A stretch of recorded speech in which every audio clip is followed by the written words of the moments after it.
All right, here we go live. Hey, Shani, how you doing? Hi, how are you? I'm doing well. So, ladies and gentlemen, I have the pleasure of interviewing a superstar agent who is rocking the real estate world right now. Shani Vardy, how you doing, Shani? Good. How are you, Mike?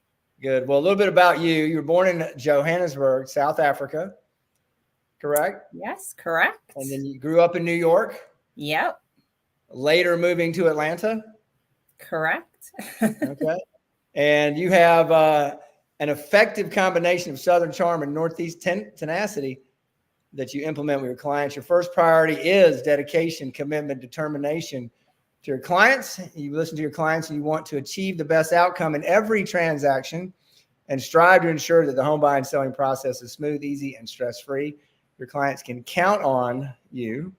And at any time of the day, if you have any questions or concern, and you recognize and value the trust your clients place in you, you strive every day to exceed expectation. That sounds awesome. That sounds like the winning formula of a top producing realtor.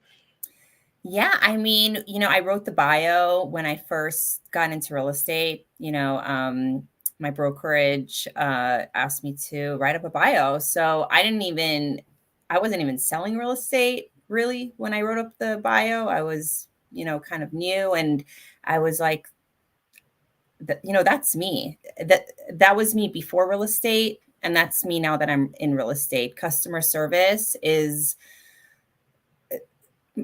that's my thing. So yes, I am available for my clients around the clock. Well, you nailed it. I mean, a lot of agents get in the business, they can get rich quick, make a lot of money, which is you can. But if you're not focused on the client, not the transaction, but the client, and putting their needs first, you're going to be out of business soon. And the referral business, the large referral business, comes from the satisfaction of the client, and then they feel comfortable referring friends and family.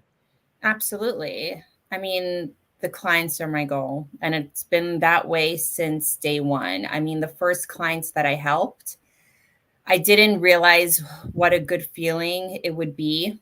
I never sold at that point. I never sold a house, so I didn't know, the gratification that would come out of it. But that was the fuel that kind of set me off. It was just such a great feeling. I'm like, I want to do this again. I want to do this again. I want to keep helping people. And it was never about the commission and the money and all of that. That feeling of helping someone, a family, that was it for me. That's right. If you can, my son asked me what I do. He's 9. And I said, John Michael, help people, guide them through big decisions in their life, big life changes. Buying a house, selling a home is a big change. And he said, "How you do that, Dad?" I said, "I listen to them, and I give them the best advice I can, and I help them through the process." And so when you do that, and you connect the dots like that, it all comes together. Well, I mean, I go a step further. I listen, and I put my feet into their shoes. So I kind of jump into their perspective, and I look at it from their end. I kind of dig deeper than just listening to them. And that really gives me a grasp of what they want. And I've always been that way with people I have a deep understanding with people. Maybe it's because I've traveled the world and I've been through many experiences, but I can connect with anyone. That's great. Well, real estate's a contact sport. You've got to get out and meet folks. You've got to get face to face, belly to belly, shaking hands. And when you earn their trust, you'll earn their loyalty. And then and it has to be genuine too. You can't just make those connections because you want to sell a house and make money. You have to actually want to make that connection with that person, because ultimately, hopefully, it's going to be a lifelong connection. It is. Well, you said something a minute ago. It's a good feeling when you help people. You were feeling good last year. You had a really good year, 7.1 million in sales, and you helped 16 families and individuals. Congratulations. Yeah, thank you. Thank you so much. It was a great year. I didn't even know the numbers until the brokerage gave me the numbers. I don't, count as I go on. It's not a numbers game for me. So I only kind of find out who I've helped at the end. And when they gave me the numbers, I was shocked. I was like, that's awesome. Even if I helped 3 families, that to me would be Right. huge. So it's not like I have to. We all have our goals at the beginning of the year, okay? Yes. But if I don't reach that goal, I'm not hard on myself. I'm just grateful that I was able to help as many families as I could have, whatever that number was. Well, it really doesn't matter if you can help one person change their life. I mean, you've done your job, really. It's the most rewarding feeling, and that is why I love to sell real estate, because it's you're part of someone's story. It's a huge story, whether it's a first time or they're downsizing, up, whatever the story is, and it could be a sad story too.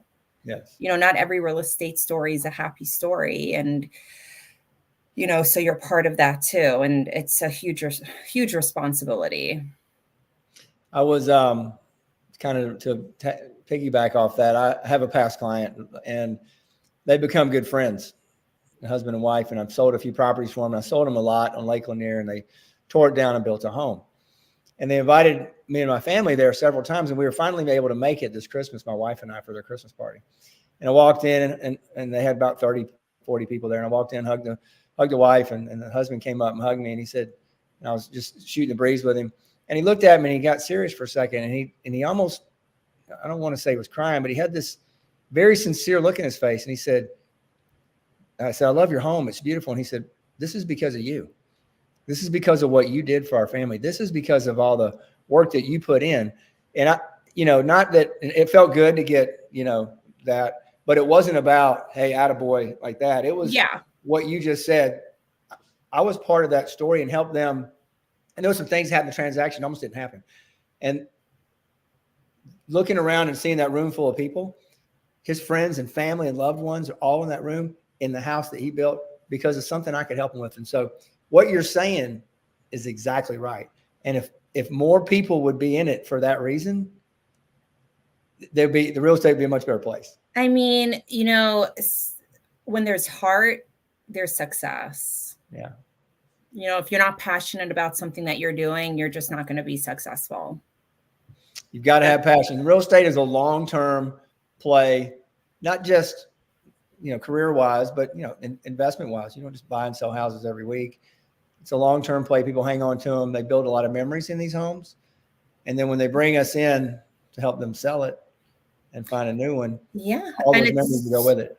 And it's so personal. I mean, dealing with sellers, the initial consultation, you're coming in and they're like, my house is a mess. And, they're like embarrassed sometimes. And I'm like, you guys, I'm not even, my house is a mess, like I'm not even looking at the messes here. And it is, you're walking into their personal life. Yes. And you can't just look at it as the house that you're selling. You are dealing with people and messes and kids and whatever else is going on in their life. You're part of that.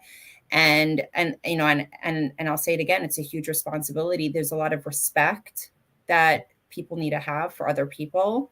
And a lot of agents will look at it as, oh yes, I got a listing, I got a house. It's beyond that. You were invited into someone's personal space, and they trust you to walk into that space and guide them to get that space ready to sell. And it's a lot. It's a lot. When we're meeting with sellers, and I'm going to ask you that in a second. We want to know how many of these buyers and how many were sellers. Some numbers for the people out there watching. When you go to somebody's house, just like you said, and it's an emotional thing. Part of what we do is building the trust, but putting them at ease instead of pushing them to get their house listed in 2 weeks. So, hey, it's okay, guys, if y'all wait for it. We've got plenty of time. I'm going to make sure it happens for you. Our team's going to be good. We'll be good. Just let's just walk through the process at your pace. And when you do that, it's instant trust. And like you said, the personal thing, a lot of realtors just want to get the listing.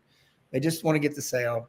And if you're not listening and empathizing, getting in their shoes about their kid's schedule, the dynamics with, in-laws and parents and everything that goes around it, you're missing the whole thing.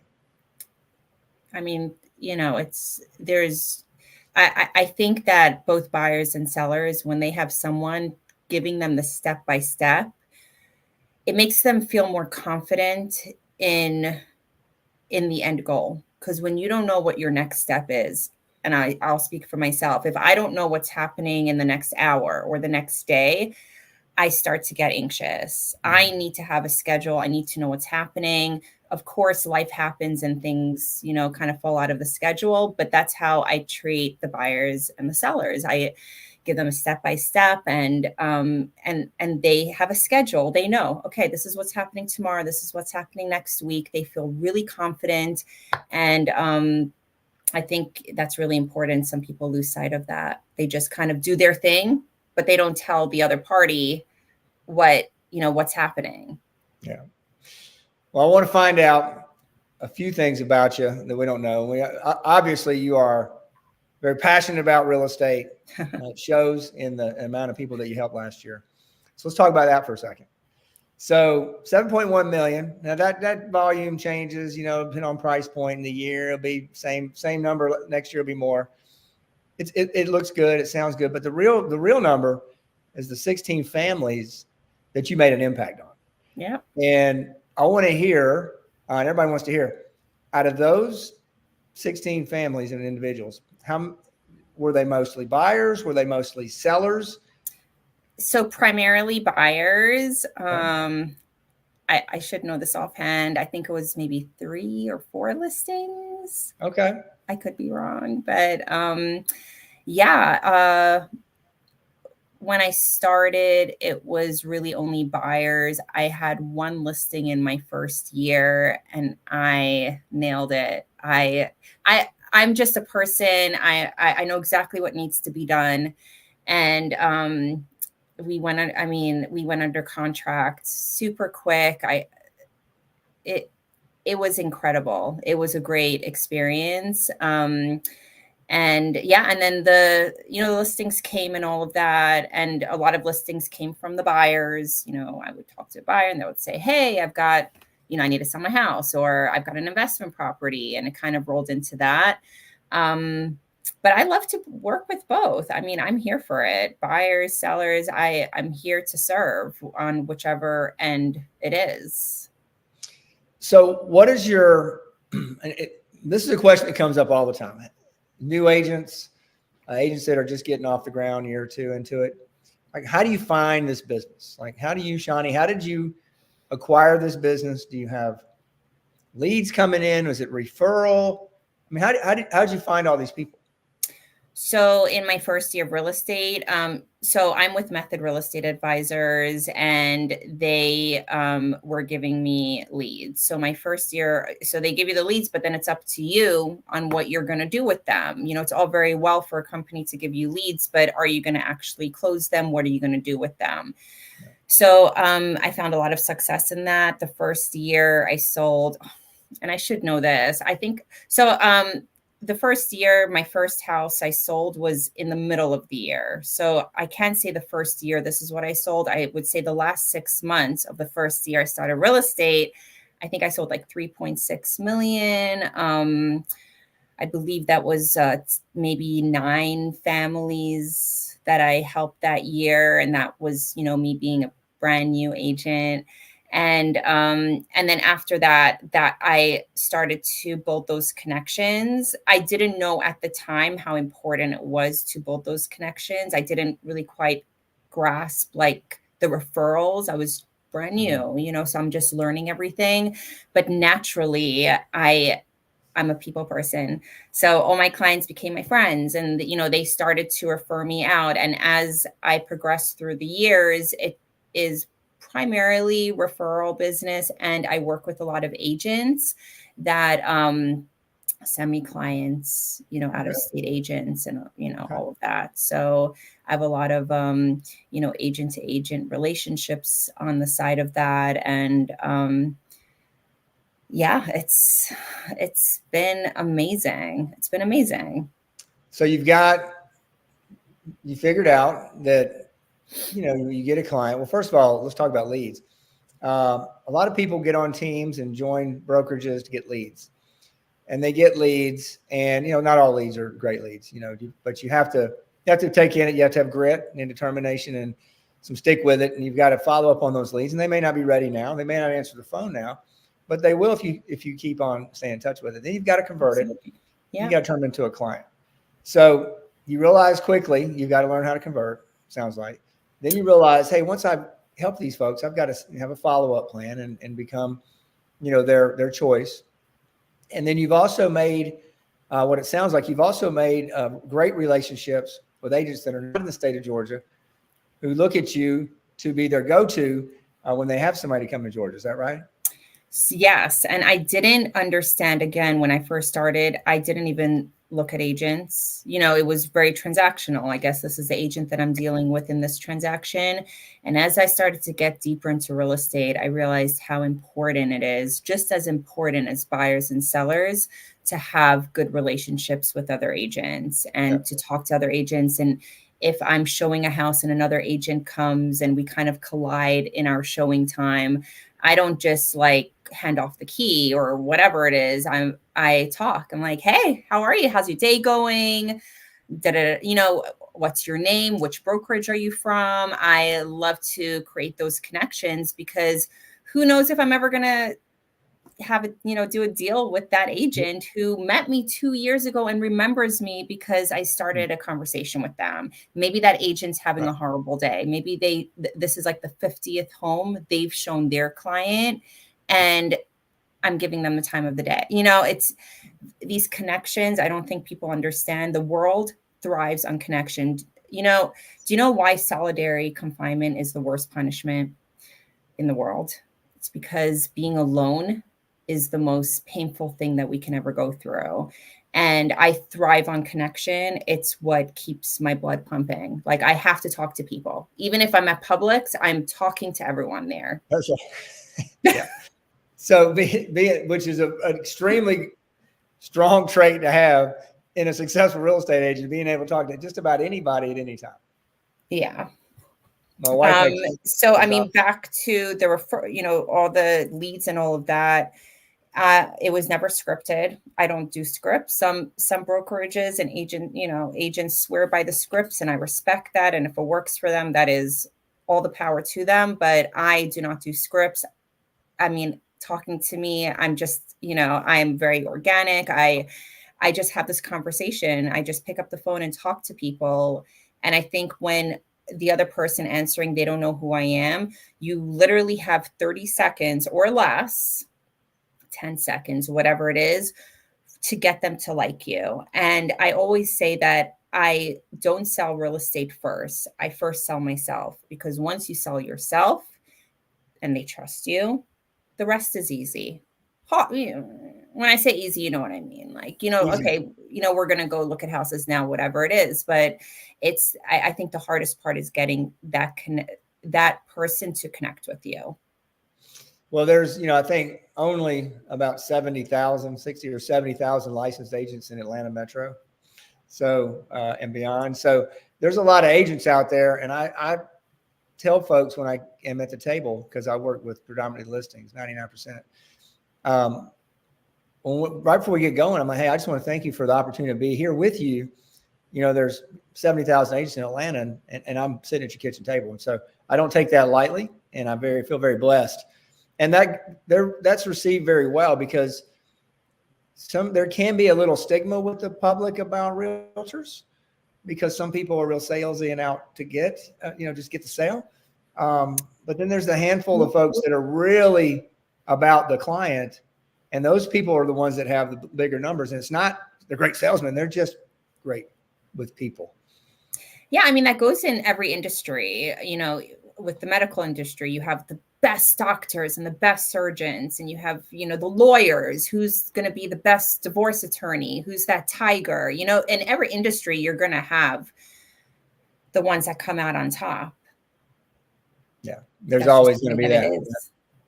And it's those that put in the time and effort and treat it like in real estate, it's got to be a full-time job. You have to have time for your family, of course, and for some downtime. But if you have your schedule set up the right way, and running your business the right way, you're going to have some of that, right? Yeah. I mean, I've had other agents challenge me with, why don't I turn my phone off at a certain hour? Or, you know, and I'm like, I just can't. There's people that need me. If I was a buyer and I was nervous about something in the process, I would want to call my agent at 9:30 and let her know how I feel. You know, it's not this forever. With that particular transaction, you're making yourself available to that person for the 30 days or whatever it is. You know, it's, for me, that is so important. I cannot switch my phone off. I just absolutely cannot do that. And I tell my clients that, I'm like, anytime you need me, you call me. I have a family. Yes, I do. But my family knows that my career is everything to me. I've got 2 children. I have my 5-year-old daughter, and I have real estate, and I can be judged for that. I don't care. But, you know, that's just the way that, that I roll. Well, it's not a bad way to roll, looking at your numbers from last year and even the year before. So what does this year look like for you? What are you going to do? What is your plan for hitting these numbers? And of course, we want to grow our business every year. And as you have already established some repeat and referral business and people that will refer you. So what does this year look like for you? If at the end of the year, we're talking, Shani, how'd you do this year? What does that look like for you? I mean, I'm not going to talk about numbers because I don't know. You know what I mean? Everyone's got their goals. Oh, I'm going to sell 20 million this year, 10 million. I like whatever that number is. It's more about the families. This year started off really crazy. You know, usually I have like a slower November and December, but that just wasn't the case here. It was so busy. I'm so thankful. And I just hit the ground coming. As I came into January, it was like, you know, it was just so much going on. And the plan is to keep that going. And it's just the connections, you know, over the years, year after year. I think I am doing better because I am more comfortable in what I'm doing. I'm more comfortable with myself. You know, you get older, you go through more experiences. I've been through a lot over the past 5 years. And what am I doing differently? I am just completely open and so comfortable. I never used to go and talk to people all over the place like I do now. Yeah. And that to me is the key to finding more clients, getting my name out there, and getting more comfortable. Because the more people you talk to randomly, the more comfortable you are with meeting clients that you are just meeting for the first time. Does that make sense? That's perfect sense. You know what I mean? So like when I meet a client for the first time at a house, and, you know, I come out there and right away, in like the first few seconds, they feel like I'm there, you know, they're good. Like they're comfortable. They can take off their shoes and sit on the couch with me and have a good talk. You know, it's that comfort level. I try and make people feel very comfortable with me naturally. So yeah, that's my plan for the year. You know, how am I going to get the business? Hopefully clients will continue to refer me out, and it's going to be a nice hot spring market. And I'm hoping that happens. Well, the rates look like they could be coming down, and there's a lot of demand right now, not a lot of inventory. So it should be a good landscape to make it all happen this year. Yeah, no, I'm so excited. Every year I just get more and more excited. I'm very positive. You know, we all have our slow months in real estate naturally. And so I know that it could potentially happen, that there's a slow month, whatever it is. But I know that it's, you know, it just, when you're at a low, it's going to go back up, and it's just staying positive and keeping on the track. When you know, go down the route of negative thoughts, I think that's a very slippery slope that agents need to steer away from. And I am just on the up and up as far as my positive thinking. It's a lot of self-control. Your brain's a muscle. You got to train it, that when you're thinking a bad thought, you just, okay, we're not going to think about that. We're going to go that way. Everything's going to be okay, because it always is. It always is. I mean, it's up to you, but it always is okay.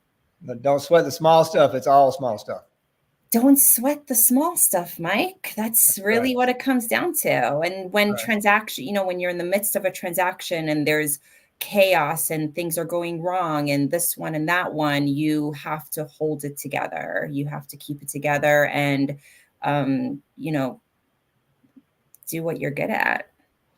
Well, sounds like you're pretty good at it based on the conversation we're having today and also looking at your numbers. And I know numbers aren't everything, but it is a scoreboard.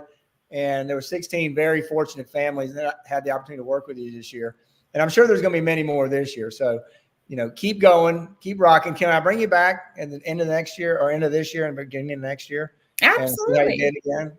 Yes, I love chatting with you. Good. Well, I appreciate it. And I appreciate you taking the interview.